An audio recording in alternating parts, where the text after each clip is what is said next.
Commander Jake Martinez floated in the pilot's seat of the exploration vessel Endeavor, watching Jupiter's swirling storms through the main viewport. The massive planet filled half the screen, its red spot spinning like a giant eye. 3 years into their deep space mission, this was the furthest any human had ever traveled from Earth. "Jake, you need to see this," called Lisa Harper from the navigation station. Her voice carried an edge of excitement mixed with concern.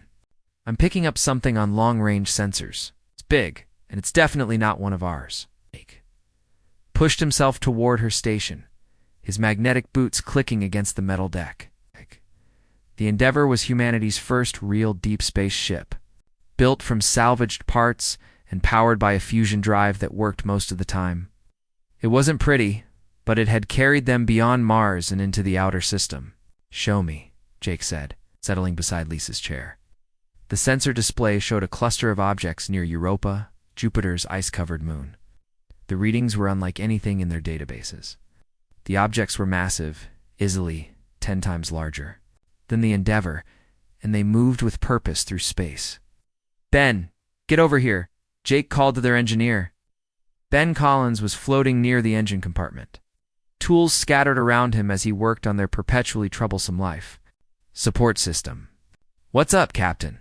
Ben asked, drifting over with a wrench still in his hand. "Take a look at this. Could these be natural phenomena?" Ben studied the readings and shook his head. "No way. Look at the energy signatures. These things are powered, and they're moving in formation. It's artificial, no doubt about it." Dr. Karen Wright, their mission scientist, joined them at the navigation station. She had been analyzing ice samples from Europa's surface, but the discovery of unknown objects took priority over everything else. "This is incredible," Karen whispered, staring at the data. "We're looking at proof of alien intelligence. It changes everything." Jake felt his heart racing. First contact with alien life had always been a possibility, but seeing it happen was overwhelming. "Lisa, what's their current heading?" "They're moving toward the inner system. Speed, they'll reach Earth in about 6 months." The crew exchanged worried glances. 6 months was not much time to prepare for whatever was coming. "Need to get closer," Jake decided. "If they're heading for Earth, we need to know their intentions." "Jake, that might not be safe," Karen warned. "We don't know anything about them. They could be hostile. We can't just sit here and watch. Earth needs to know what's coming. Set course for Europa, but keep us at a safe distance." The Endeavor changed direction, its engines burning bright against the darkness of space. As they approached Europa, the alien objects became clearer on their sensors. They were ships, sleek and elegant, unlike anything humans had ever built. "I'm detecting multiple energy sources," Ben reported. "These ships are way more advanced than anything we have. Their power output is incredible. Are they scanning us?" Jake asked. "I think so. I'm picking up some kind of energy beam focused on our ship." Suddenly, the main communications array crackled to life. A voice speaking perfect English filled the bridge of the Endeavor. "Primitive vessel, you will stop your approach immediately. Identify yourselves and state your planet of origin." The crew stared at each other in shock. Not only were they communicating with aliens, but the aliens spoke their language perfectly. Jake activated the communications system. "This is Commander Jake Martinez of the human exploration vessel Endeavor. We come from the planet Earth. We mean no harm." There was a pause before the alien voice responded. "Humans? Earth? Yes. We are aware of your species and your world. You will return to your planet immediately and inform your leaders that the Zephrian collective claims sovereignty over this system. Resistance will not be tolerated." "Claims sovereignty?" Jake repeated. "This is our solar system. Earth is our home. Your home is now part of the collective.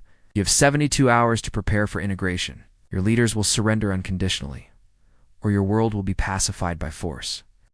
Karen gripped Jake's arm. "They're talking about conquering Earth. Like hell they are," Jake muttered, then keyed the communications again.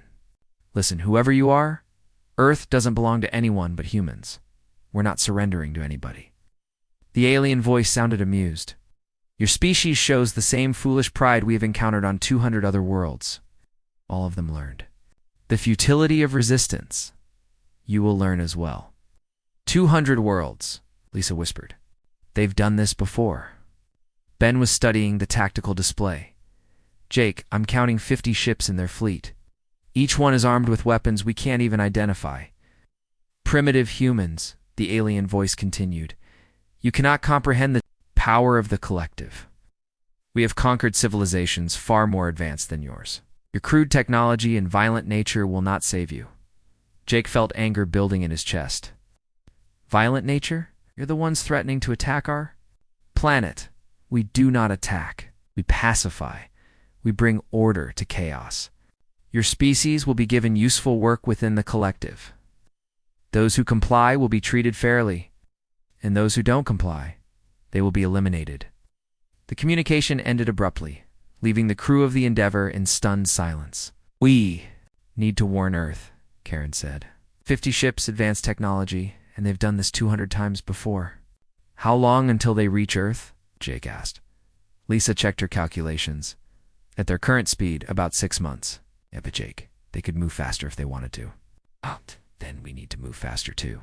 Out. Ben, how much power can you squeeze? Out of our engines? Can push them to 120%, but that's risky. We might not make it home. We have to try.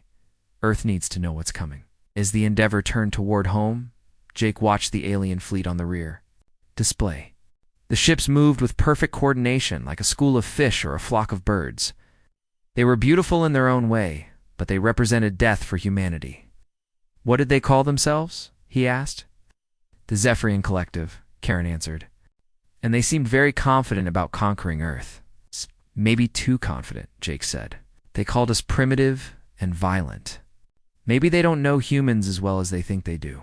Em laughed grimly. If they think humans are going to just surrender, they're in for a surprise. We've been fighting each other for thousands of years. We know how to fight. That's what worries me, Karen said. They've conquered 200 worlds. What makes Earth different? Jake stared at the alien ships growing smaller on the display. I don't know, but I guess we're about to find out. The Endeavor raced toward Earth, carrying the most important message in human history. Behind them, the Zephrian Collective continued. Its methodical approach, confident in their superior technology and experience, Admiral Kexthera, the insectoid commander of the collective fleet, studied the data on the human vessel. The ship was crude, barely capable of interstellar travel, and its crew showed the same defiant attitude he had encountered on dozens of other worlds. Another primitive species that thinks it can resist the collective, he clicked to his subordinates. They are no different from the others. Their world will be integrated within days of our arrival. But as the Endeavor disappeared into the darkness between worlds, carrying its warning to Earth, Admiral Kexthera made his first mistake. He assumed that humans were just another species to be conquered, another addition to the collective's growing empire. He had no idea that Earth was different. He had no idea that humans were different. And he had no idea that his 200 victories had not prepared him for what was coming. The war was about to begin, and the Zephrian Collective was about to learn why humans called their world home. The Endeavor limped into Earth's orbit 3 months after its desperate journey home. The ship's engines had failed twice during the trip, and life support was running on backup power. But Jake Martinez and his crew had made it, carrying the most important message in human history. President Helen Carter stood at the podium in the United Nations General Assembly, looking out at representatives from every nation on Earth. The emergency session had been called within hours of the Endeavor's return, and now the whole world waited to hear what she had to say. Ladies and gentlemen, President Carter began, her voice steady despite the weight of her words. 3 days ago, humanity made first contact with an alien species. Unfortunately, they have not come in peace. The Zephrian Collective has given us an ultimatum. We have 48 hours to surrender our planet, or they will take it by force. The assembly erupted in shocked voices and angry shouts. Some delegates demanded proof, while others called for immediate military action. Carter raised her hand for silence. I know this is hard to believe. Commander Martinez and his crew are here to share what they witnessed. But I want to be clear about one thing. The United States will never surrender to alien invaders. We will fight, and we will win. In the back of the assembly, General Rick Stone nodded grimly. He had spent the last 3 days reviewing every piece of military hardware on Earth, calculating what they could use against an alien invasion. The numbers were not encouraging, but he had fought impossible battles before. Admiral Patricia Cruz sat beside him, her mind racing through naval strategies that might work in space. The world's combined fleets were nothing compared to 50 alien warships, but humans had always found ways to fight superior enemies. The collective believes we are primitive, President Carter continued. They think we will surrender like the other species they have conquered. They are wrong. Not like other species, we are human, and we do not surrender. Across the globe, the response was immediate and fierce. Every military base went to full alert. Factories that had been making cars and computers began producing weapons and ammunition. Cities that had never seen war began digging bunkers and planning evacuations. In Moscow, General Viktor Petrov looked at satellite images of the approaching alien fleet. They want to conquer Russia? He laughed. Let them try. We will show them what happened to Napoleon and Hitler. In Beijing, Admiral Li Wei studied the technical specifications of the alien ships. Their weapons are powerful, but they rely on energy shields. If we can overload those shields with enough firepower, we might have a chance. The Zephrian collective had expected panic and surrender. Instead, they watched in confusion as Earth transformed itself into a fortress. Every human settlement was being fortified. Military forces were mobilizing on a scale the aliens had never seen. Admiral Texthera studied the reports from his scouts with growing concern. They are not behaving like the others, he clicked to his second-in-command. Previous species with Beg for mercy by now. These humans are preparing for war. Perhaps they do not understand our superior technology, suggested Commander Velteran. When they see our ships, they will realize the hopelessness of resistance. But the humans were not waiting passively.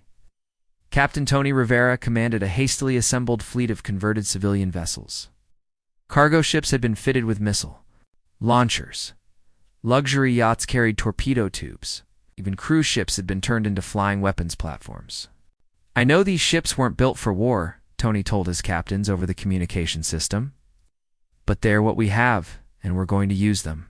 The aliens think we're primitive. Let's show them what primitive can do. Major Susan Blake coordinated the installation of hidden missile batteries across the lunar surface. Teams of engineers worked around the clock, building weapon systems in places the aliens would never expect. The moon itself was becoming a giant gun pointed at the approaching fleet. They'll expect us to defend Earth directly, Susan explained to her engineering teams. But we're going to hit them from everywhere. Every asteroid, every moon, every space station is going to be a weapon. The aliens arrived in Earth's solar system exactly on schedule, their 50 ships moving in perfect formation. They had done this hundreds of times before, and they expected the same result. A few token shots from primitive weapons. Then surrender and integration into the collective. Admiral Kexthara opened communications with Earth. Humans of the third planet, your time has expired. Surrender now, and your integration will be peaceful. Resist and you will be pacified. President Carter's response was broadcast from every radio and television station on Earth. This is President Helen Carter of the United States of America, speaking for all of humanity. We reject your ultimatum. Earth is our home, and we will defend it with our lives. Yeah, you want our planet, you'll have to take it from us. The alien admiral was genuinely surprised. In 200 conquests, no species had ever refused surrender at this point. You cannot win, he transmitted back. We have conquered civilizations far more advanced than yours. Submit now or face destruction. Then you haven't met humans. Before came the reply. What happened next shocked the Zephrian collective to their core. Instead of a few desperate shots from outdated weapons, they faced a coordinated assault from every direction. Hidden missile batteries on the moon opened fire. Converted civilian ships swarmed their formation like angry hornets. All space stations that had appeared to be abandoned suddenly revealed weapon systems. Captain Tony Rivera led the charge in his converted cargo ship, the New York. All ships. This is Tony. Remember, we're not trying to win pretty. We're trying to hurt them. Hit them hard, hit them fast, and keep hitting them. The aliens had superior weapons and shields, but they had never faced an enemy like this.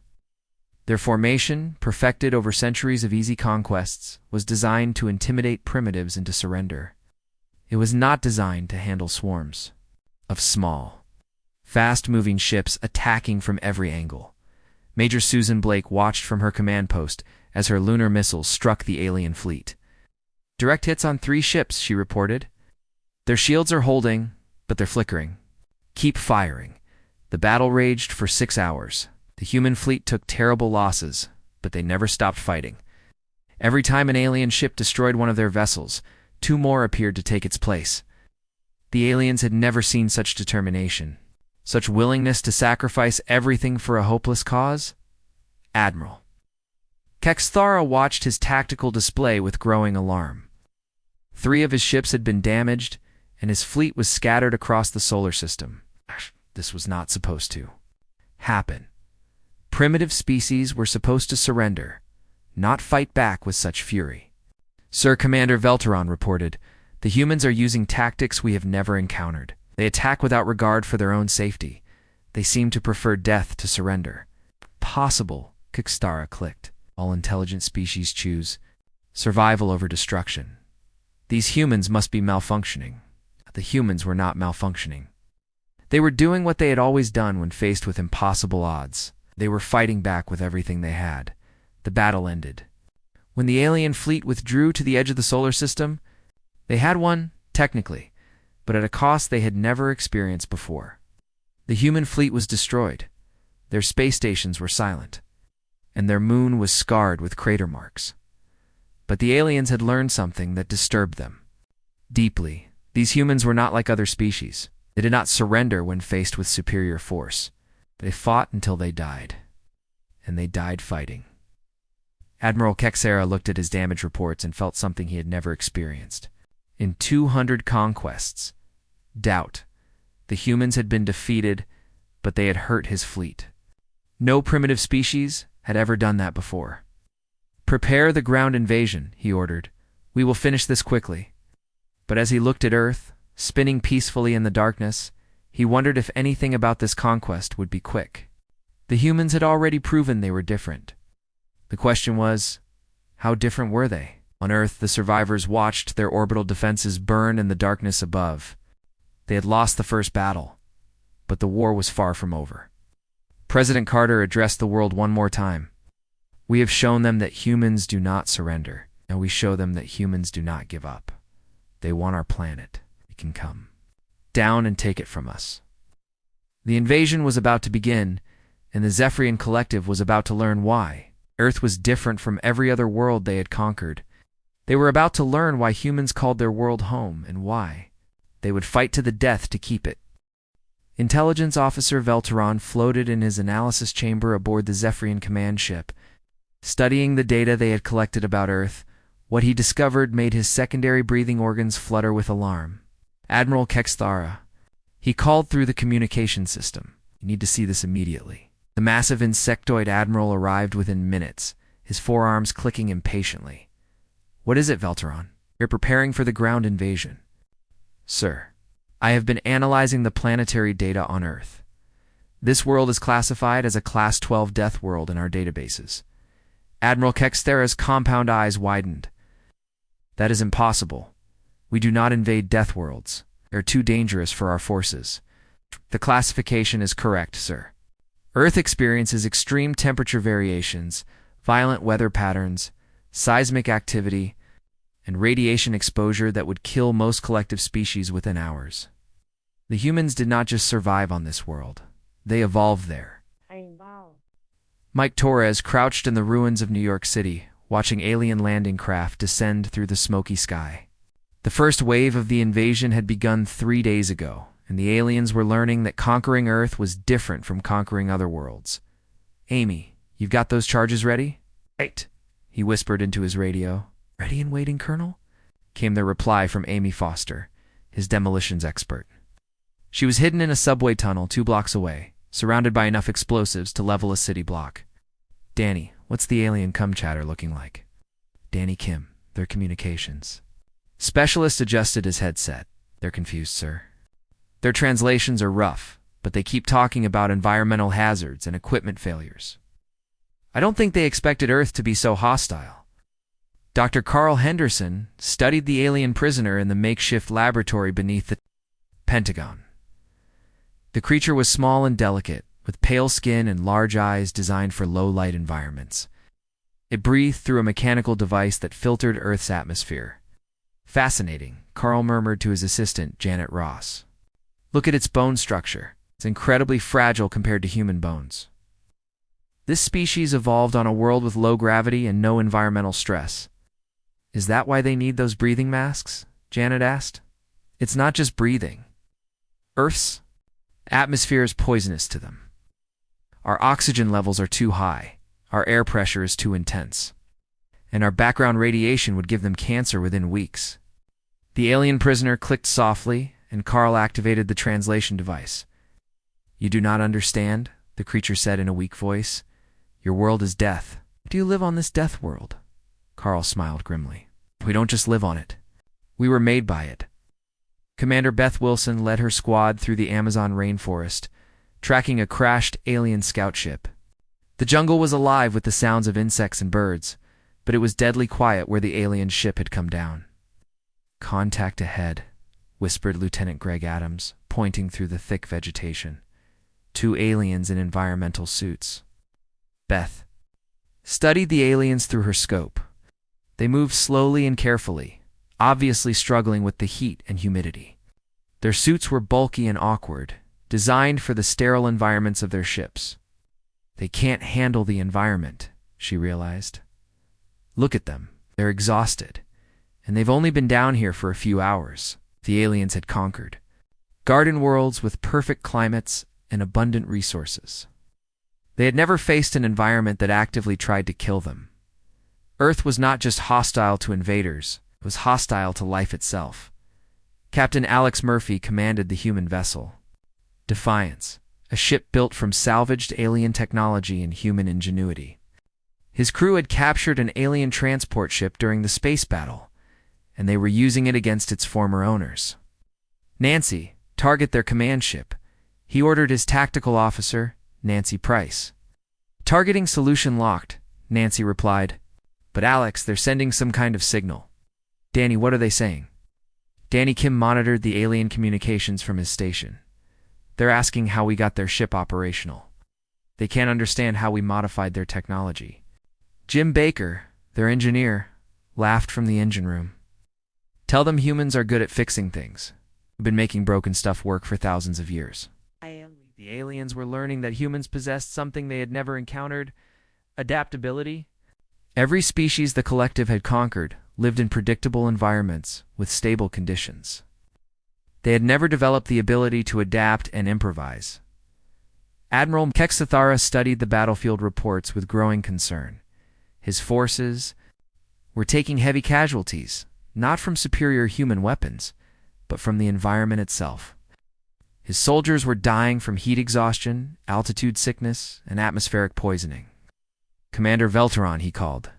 Explain to me how a primitive species can function in conditions that kill our advanced soldiers. Sir, they are not primitive. They are adapted to this death world. Their bodies can function in extreme temperatures, high radiation, and toxic atmospheric conditions. What kills us only makes them stronger. That is impossible. No species can survive such conditions. No species from our previous conquests could survive such conditions, Velteron corrected. But the humans evolved here. This death world made them into something we have never encountered. General Frank Parker coordinated the global human resistance from his bunker beneath the Rocky Mountains. Aliens controlled most major cities, but they were learning that controlling Earth meant more than controlling buildings. Report from the Australian sector called his aid. The aliens can't operate in the outback. The heat is killing them faster than our troops are. What about the Siberian front? Same story, different problem? The cold is shutting down their equipment? They're requesting evacuation. Frank smiled grimly. They can conquer space, but they can't conquer Earth. Send word to all resistance cells. We're going to show them what it means to fight on a death world. Chris Taylor led his squad through the burning streets of London, where alien forces had established a command post. The city was on fire, but the humans moved through the smoke and flames like it was a minor inconvenience. Contact Front called his point man. Alien patrol. Full environmental gear. Chris studied the aliens through the smoke. They moved like they were underwater, their suits bulky and restrictive. Can't see us through the smoke. Their sensors are designed for clean environments. How do we use that? We do what humans do best. We adapt. The squad moved through the burning city like ghosts, using the destruction as cover. The aliens had superior technology, but they had never learned to fight in chaos. They needed clean, predictable conditions to function effectively. Dr. Carl Henderson presented his findings to the Joint Chiefs of Staff via secure video link. Gentlemen, we have a significant advantage. The aliens are not just technologically different from us. They are biologically different. Explain, demanded General Stone. Every species in the collective evolved on what we would call paradise. Worlds, perfect climate, no predators, abundant resources. They've never experienced violence, competition, or environmental stress. They are psychologically and physically unprepared for war. Are you saying they don't know how to fight? Saying they don't know how to survive. Their idea of combat is overwhelming inferior civilizations with superior technology. They have never faced an enemy that fights back, adapts, and refuses to surrender. Admiral Kexthera received the reports from his ground commanders with growing alarm. 3 of his member species had requested immediate evacuation from Earth. The Aquarian delegation was in full panic after their soldiers began dying from atmospheric exposure. Sir, reported Commander Velteran, the humans are using tactics we cannot counter. They fight in conditions that would kill our soldiers. They use their environment as a weapon. Possible. How can a primitive species use environmental warfare? Are not using it, sir? They are part of it. The death world made them into apex predators. We are not fighting a civilization. You're fighting a planet. The Zephrian collective was learning the hard way that Earth was different from every other world they had conquered. The humans were not just defending their home. They were using their home as a weapon. Every forest, every desert, every mountain was an ally in their fight against the invaders. As the war continued, more collective species began to question their involvement. They had joined the Alliance for easy conquests and shared resources. Fighting a species of death world survivors was not what they had signed up for. The humans were showing them something they had never experienced, that sometimes the prey fights back, sometimes the prey wins. Ambassador Silwaya floated in her diplomatic chamber aboard the collective flagship, her aquatic form trembling with fear. The reports from the surface of Earth had shattered everything she believed about warfare and conquest. Admiral Kexthera, she transmitted through the water-filled communication system. The Aquarian Confederation formally requests immediate withdrawal from this conflict. Our soldiers are dying not from enemy fire, but from simply existing on this death world. Ow. Admiral's response was sharp with frustration. Your soldiers knew the risks when they joined the collective ambassador. We do not retreat from primitive worlds. Primitive. Silwaya's voice bubbled with disbelief. Admiral, yesterday a group of human warriors boarded one of our ships. They fought in vacuum without life support for over an hour. Our weapons during combat and turned them against us. This is not primitive behavior. This is something we have never encountered. Captain Alex Murphy guided the captured alien transport ship Defiance through the debris field that had once been Earth's orbital defenses. His mixed crew of humans and salvaged alien technology had become one of the most feared ships in the solar system. Nancy, what's our target? He asked his tactical officer. Alien supply convoy, heading for their base on Luna, Nancy Price replied. 3 escort ships and 2 cargo vessels. Jim, how are our modifications holding up? Dim Baker's voice crackled from the engine room. The alien power core is running at 150% normal capacity.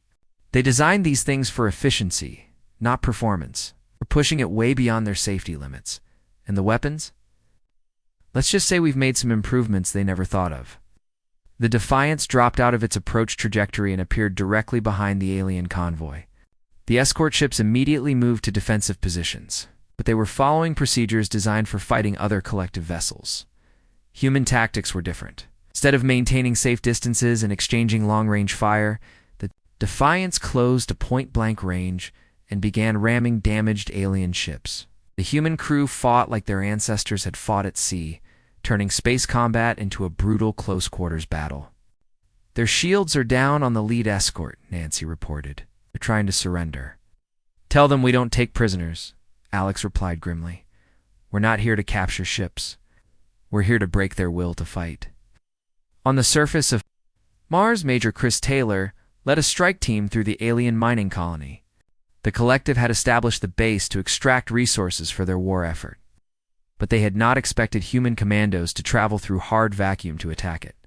Rachel. "How long can we operate in this environment?" Chris asked his pilot. "Through the CUM system," Rachel Green checked her environmental readings from the captured alien shuttle they had used to reach Mars. "Our suits are good for another 4 hours in this atmosphere. The aliens abandoned their posts when we landed. They can't believe we're operating here without full environmental support. It's because they've never had to," Chris replied. "Set the charges. We're going to give them a demonstration of human engineering." Dr. Carl Henderson stood before the emergency session of the United Nations Security Council, presenting his analysis of captured alien equipment and prisoners. The data he had gathered was changing everything they thought they knew about the collective. "The psychological profiles are clear," he explained to the assembled leaders. "Every species in the collective evolved on worlds with stable climates, abundant resources, and no natural predators. They have never experienced scarcity, violence, or environmental stress." President Helen Carter leaned forward. "What does that mean for our war effort?" "It means they are psychologically incapable of understanding human behavior. When we refuse to surrender, they cannot comprehend it. When we adapt their technology, they see it as impossible. When we fight in environments that would kill them, they think we are malfunctioning. Are we winning?" Carl paused before answering. "We are doing something they have never experienced. We are making them afraid." The fear was spreading through the collective like a disease. Species that had joined the Alliance for Easy Conquest and shared resources were beginning to question their involvement. The war with humanity was nothing like their previous campaigns. Commander Velteran presented his daily briefing too. Admiral Kexthera, with obvious reluctance. "Sir, we have received formal withdrawal requests from 6 member species: the crystalline hierarchy, the botanical collective, and for smaller confederations." "On what grounds?" "They cite unacceptable casualty rates and incompatible environmental conditions. The botanical collective lost an entire regiment when human forces used fire as a weapon. They had never encountered combustion warfare before." Admiral Kexthera's compound eyes dimmed with exhaustion. "And the others, the crystalline hierarchy, cannot function in Earth's chaotic electromagnetic environment. Their silicon-based neural networks are being disrupted by the planet's magnetic field. They are requesting assignment to any other conquest zone." General Frank Parker coordinated the global resistance from his command bunker, watching real-time reports from battlefields across Earth. The tide of the war was turning, but not in the way anyone had expected. "Sir," reported his intelligence officer, "we're intercepting massive communication traffic between alien ships. Our translation computers are having trouble with the volume, but the general tone seems to be panic." "Panic about what?" "About us, sir. They're calling humans the impossible species and Deathworld devils. Some of their communications suggest they think we might be supernatural." Frank laughed grimly. "Supernatural. They can't understand that we're just doing what humans have always done. We're surviving." Captain Tony Rivera commanded a new fleet of human vessels built from captured alien technology and human innovation. His ships moved through the outer solar system like predators, hunting alien supply lines and isolated outposts. "Contact ahead," reported his scanner operator. "Single alien vessel, heavy configuration." "What's it doing? Just sitting there?" "Sir, no movement, no energy signatures, beyond life support." Tony studied the tactical display.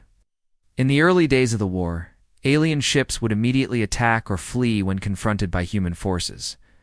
Now they sometimes just stopped, as if their crews had given up. "Open communications," he ordered. The alien response was immediate and unexpected. "Human vessel, we surrender. Request safe passage to the edge of this system." "You're just giving up. We cannot fight your species. We're not like the others. Please, we only want to leave." Tony felt a chill run down his spine. These aliens had conquered 200 worlds, but they were surrendering to a handful of human ships. "Granted, but if we see you again, we won't be so generous." Ambassador Silwaya called an emergency meeting of the Collective Council. Representatives from dozens of species gathered in the diplomatic chambers of the flagship, their various forms, floating, standing, or hovering according to their biology. "Fellow members," she began, "we must face the truth about this conflict. The humans are not like previous species we have encountered. They are apex predators from a death world, and we are not equipped to fight them." "Impossible," clicked Ambassador Zekthara from the Insectoid Dominion. "No single species can resist the combined might of the collective." "Then explain our casualties," Silwaya replied. "Explain why entire battalions of our soldiers are requesting medical evacuation for psychological trauma. Explain why human warriors board our ships in vacuum and fight with weapons they invented during the battle." "They are primitive savages," insisted another representative. "Savages who have destroyed a quarter of our fleet," Silwaya shot back. "Savages who turn their own planet into a weapon against us. Savages who refuse to surrender even when facing certain death." The council chamber fell silent as the implications sank in. For the first time in their history, the collective was facing an enemy they could not understand or defeat. Admiral Kexler received the final report from his ground commanders with a feeling he had never experienced before. Defeat. His forces controlled less than 30% of Earth's surface, and they were losing ground every day. "Sir," Commander Velteron reported quietly, "the humans have captured our primary command base in Europe. They used a tactic our computers cannot analyze. Call it blitzkrieg." "What does that mean?" "It means lightning war, sir. They concentrate all their forces at a single point and break through our lines faster than we can respond. A human military doctrine that predates their space age." Admiral Kexthara stared at the tactical display showing the shrinking areas of collective control. "How does a primitive species develop such advanced warfare techniques?" "They are not advanced, sir. They are desperate.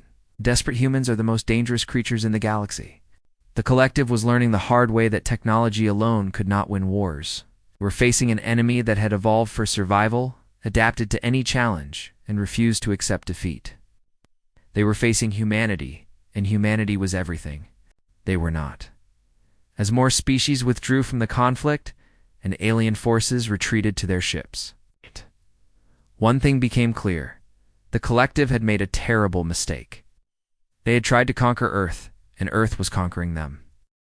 Admiral Kexathera floated in his command chamber, staring at the reports that would end his career and possibly his life. Half of the collective's member species had withdrawn from the Earth campaign, and the remaining forces were in full retreat. But his pride would not allow him to admit defeat to a species of primitives. "Commander Velteron," he called through the ship's communication system, "prepare the planet killer weapons. If we cannot have this world, then no one can." Velteron S. Response was filled with alarm. "Sir, using such weapons violates 17 collective treaties. The other member species will never approve. The other member species are cowards." Kexthera clicked angrily. "They flee from a single primitive planet. I will not return to the Collective Council in shame. Earth will be destroyed, and the humans with it." Admiral Sandra Wells stood on the bridge of the human flagship Liberty, watching the alien fleet regroup at the edge of the solar system.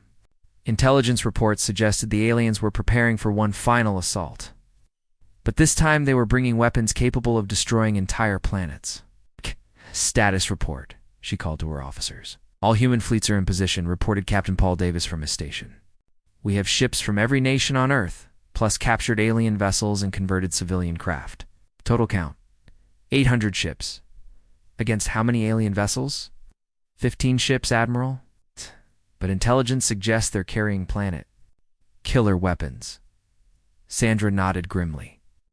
The aliens had finally realized they could not conquer Earth, so they were planning to destroy it instead. Send a message to all ships. This is our last stand. We either stop them here, or humanity dies today. President Helen Carter addressed the world from the emergency bunker beneath Washington. Every human on Earth watched as she delivered what might be humanity's final message. "My fellow humans," she began, her voice calm despite the approaching doom. "The alien fleet is preparing to destroy our planet.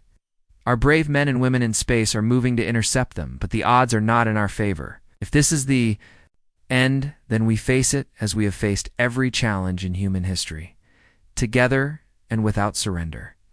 Captain Paul Davis commanded the assault ship Defiant, leading the human fleet's first wave. His crew included volunteers from dozens of nations, all united in the defense of their home world. "Danny, what are the aliens transmitting?" He asked his communications officer. Danny Kim listened to the alien chatter through his headphones. "They're arguing, sir. Some voices are demanding immediate retreat, while others are insisting on total destruction of Earth." "Let them argue, Nancy. Target the lead ship. We're going to end this war today." The final battle began when the human fleet dropped out of hyperspace directly in front of the alien formation. The aliens had expected a defensive fight near Earth, but the humans brought the battle to them instead. "All ships. This is Admiral Wells," came the voice over the communication system. "Remember, we're not just fighting for Earth. We're fighting for every species that will face these aliens in the future. Show them what happens when they threaten humanity." The space around Jupiter exploded with weapons fire as 800 human ships engaged 15 alien vessels. The aliens had superior technology and firepower, but they were outnumbered in facing an enemy that had already proven impossible to defeat. "Captain?" Tony Rivera piloted his captured alien ship directly toward the enemy flagship. "This is Tony. To all ships, I'm making a run on their command vessel. Cover me, Tony." "That's suicide," came Admiral Wells' voice over the radio. "Maybe, but it's worth a try. If we can take out their admiral, the rest might surrender." Commander Beth Wilson led a boarding party aboard an alien dreadnought, fighting through corridors filled with toxic atmosphere and deadly radiation. Her teamwork captured alien environmental suits, modified with human technology, to work in conditions that would kill most collective species. "Contact ahead," called Lieutenant Greg Adams. "Full alien squad in defensive positions. Take them down. No prisoners." The humans fought with a ferocity that shocked their alien opponents. Where collective species would retreat when faced with superior numbers, humans pressed forward. Where other species would surrender when wounded, humans fought until they died. Admiral Kexera watched his tactical display with growing horror as human. Ships swarmed his formation like angry insects. His weapons were more powerful, but the humans were faster, smarter, and completely unpredictable. "Sir," Commander Velteran reported, "the humans have boarded 3 of our ships. They're fighting in areas where our own soldiers cannot survive." "Is that possible? They have modified our environmental suits beyond their design specifications. They are operating in vacuum, in radiation fields, and in atmospheric conditions that would kill us instantly. Order all ships to activate the planet killer weapons. We will end this now." But as the alien ships powered up their ultimate weapons, something unexpected happened. The human fleet did not retreat or try to protect themselves. Instead, they accelerated toward the alien ships, intent on stopping the weapons, even if it meant their own destruction. Captain Paul Davis rammed his ship directly into the alien vessel, charging its planet killer weapon. The explosion destroyed both ships, but it also prevented the weapon from firing. "One down," came Admiral Wells' voice over the radio. 14 to go. Across the battlefield, human ships were sacrificing themselves to stop the alien superweapons. For every alien ship they destroyed, humanity lost dozens of vessels. But they never stopped coming. Commander Velteran watched in amazement as human pilots flew their damaged ships directly into alien weapons arrays. "Sir, they are committing suicide to stop our weapons. This behavior is impossible to predict or counter. Admiral Kexthara felt something he had never experienced in 2 centuries of conquest. Respect for his enemy. They are protecting their world with their lives. Sir. Incoming transmission from the human fleet. The voice of Admiral Sandra Wells filled the alien command ship. Admiral Kexthara. This is Admiral Wells of the human fleet. Your planet killer weapons are neutralized. Your fleet is scattered. Your member species have abandoned you. Surrender now, and we will allow you to leave our solar system. I do not surrender to primitives, Kexthara transmitted back. Then you'll die with your ship. All remaining human vessels, focus fire on the alien flagship. The final assault on the alien command ship was unlike anything the Collective had ever experienced. Human ships attacked from every direction using tactics that seemed impossible. They flew through debris fields that would destroy most vessels. They fought in radiation zones that would kill most crews. They adapted to every defense the aliens deployed. Captain Steve Rogers commanded the last wave of human ships as they closed in on the alien flagship. This is for everyone who died defending Earth, he transmitted as his ship rammed into the alien vessel's bridge. Admiral Kexthara felt his ship shuddering under the human assault. His command center was filled with smoke and sparks as human. Weapons tore through his shields. For the first time in his life, he understood what it meant to face an enemy that refused to lose. Sir, Commander Velteron said quietly, the humans are requesting our surrender again. Kexthara looked at his ruined ship and his scattered fleet. Most of his vessels were destroyed or fleeing. His member species had abandoned the Collective. His career was over, and his empire was broken. Open communications, he finally ordered. This is Admiral Kexthara of the Zephrian Collective. We surrender. We request safe passage out of your system. Admiral Wells' response was immediate. Granted. But Admiral, if the Collective ever threatens humanity again, we will not be so merciful. As the surviving alien ships limped away from Earth, they carried with them a message that would spread throughout the galaxy. There was a species on the 3rd planet of a yellow star that could not be conquered. There was a world so dangerous that it had created the galaxy's most dangerous inhabitants. The Collective never returned to Earth. Other alien species heard the stories and marked human space as forbidden territory. Earth became known throughout the galaxy as the world where conquerors went to die, Captain. Diana Prince stood on the bridge of the exploration ship Horizon, looking out at the stars that no longer seemed so empty. Humanity had won its first galactic war, and now they were ready to explore the universe as equals, not victims. Where to, Captain? Asked her navigator. Everywhere, Diana replied. The galaxy is waiting, and it's time they met the children of Earth. The age of human expansion had begun, and the galaxy would never be the same. The Deathworlders were coming to the stars, and they brought with them the hard-won lessons of a world that had tried to kill them for millions of years. Earth had made them strong. War had made them victorious. Now the universe would see what humanity could become when they were finally free to reach for the stars.